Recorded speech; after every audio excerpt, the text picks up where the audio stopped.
Narito na ang nagbabagang balita sa oras na ito.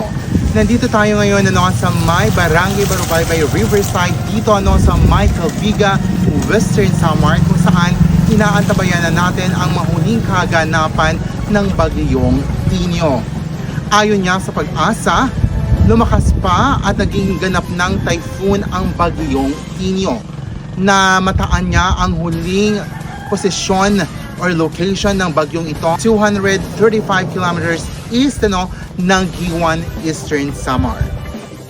Napanatili nga ni Bagyong Tino ang lakas ng hangin na umaabot ng 120 kilometers per hour at 155 kilometers per hour na pagbugso.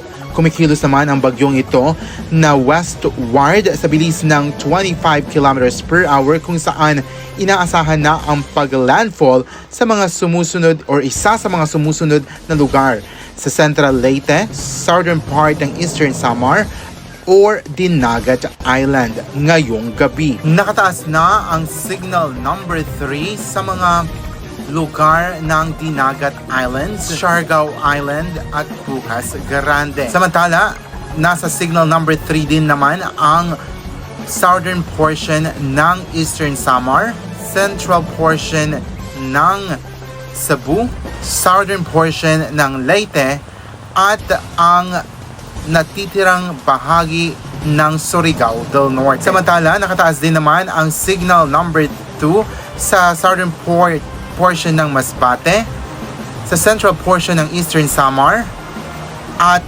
central portion ng Samar, San Sebastian, Santa Rita, Villarreal, Sumaraga, Pinabactao, Talalora, Iyabong, Catbalogan, Mutyong, Calviga, Daram, Paranas, Basay, Hinabangan at Santo Niño.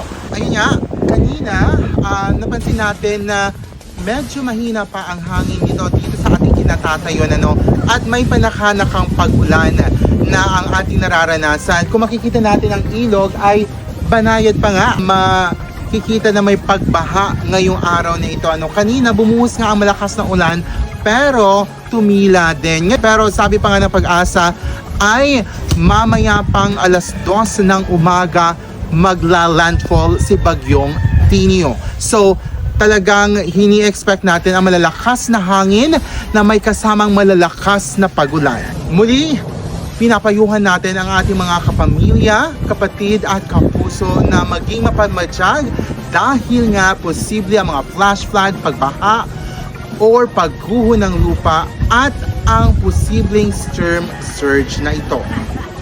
Para sa mga huling kaganapan ni Bagyong Tinio, muli ito po si Ka Ferry ng Gugula.